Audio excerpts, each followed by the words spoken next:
योगी का बजेगा लठ। भ्रष्ट अधिकारी होंगे पस्त। योगी की नजर से नहीं बचेगा एक भी भ्रष्टाचारी।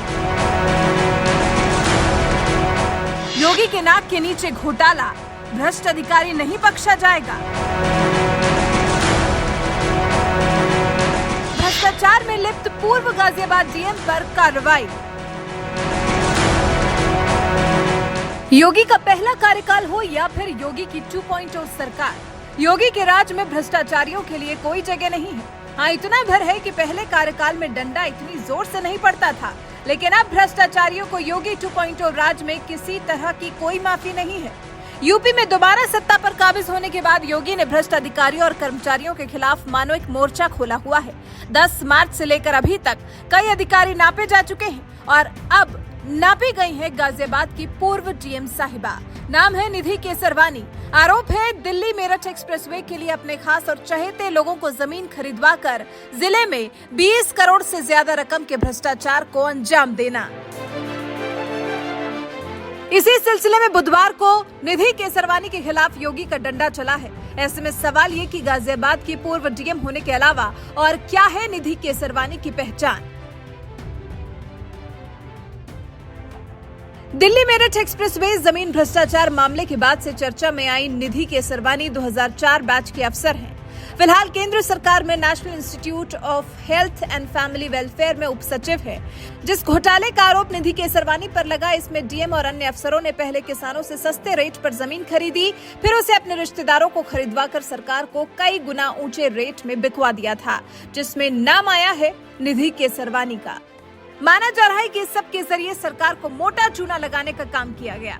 भला योगी को अपने साथ ये सब कहां बर्दाश्त।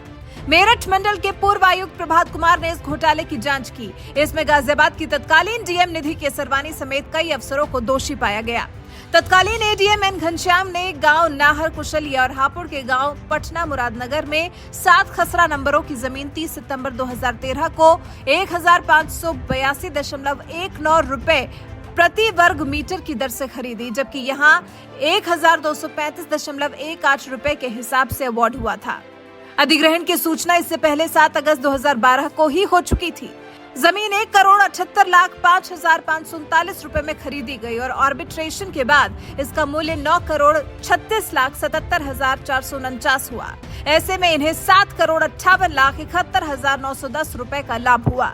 इसी तरह के कई और मामले हैं जो मेरठ मंडल के पूर्व आयुक्त प्रभात कुमार की जांच में निकलकर सामने आए हैं। अब जब मामले की जांच शुरू हुई तो फिर विकास कार्य भी रुक गया और योगी राज में विकास कार्य रोकने वालों को भी तो योगी की नाराजगी का सामना करना ही पड़ता है। योगी अपना जीवन देश हित में खपा देने की ठान चुके हैं और उनके इस लक्ष्य में अगर कोई अधिकारी अड़ंगा डालने की कोशिश करेगा तो उससे योगी को तो परेशानी होना लाजमी ही है। दिल्ली मेरठ एक्सप्रेसवे पर इस जांच की वजह से करीब 6 किलोमीटर का निर्माण कार्य अटका हुआ है। 4 गांव डासना, कुशलिया, नाहल और रसूलपुर सिकरोड में करीब 19 हेक्टेयर जमीन का अधिग्रहण अटका है। इसकी 6 एकड़ जमीन दिल्ली मेरठ एक्सप्रेसवे में जानी है। यहाँ एक्सप्रेसवे का 3 किलोमीटर का हिस्सा फंसा हुआ है। यहीं पर जमीन अधिग्रहण में भ्रष्टाचार का खेल हुआ। जमीन का अधिग्रहण साल 2011-12 में 71.14 हेक्टेयर का हुआ। 2013 में यहां अवार्ड घोषित किया गया। 2016 में क्षेत्र के 23 किसानों ने मंडलायुक्त से शिकायत की थी। उनका कहना था कि उनकी जमीन एक्सप्रेसवे में अधिग्रहित की गई है, लेकिन मुआवजा नहीं मिला है। तत्कालीन मंडलायुक्त प्रभात कुमार ने अपने स्तर पर जांच कराई तो खेल उजागर हुआ।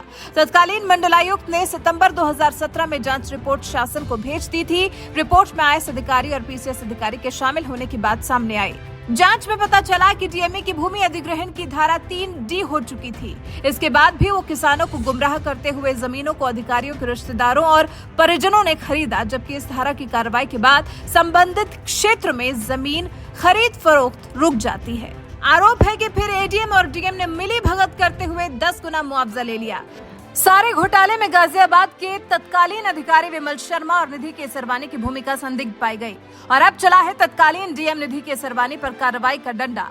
भ्रष्टाचार के खिलाफ योगी की जीरो टॉलरेंस की नीति के तहत कार्रवाई करते हुए निधि केसरवानी को सस्पेंड किए जाने के साथ साथ केंद्र सरकार को मामले में विभागीय कार्रवाई के लिए भी लिखा गया है।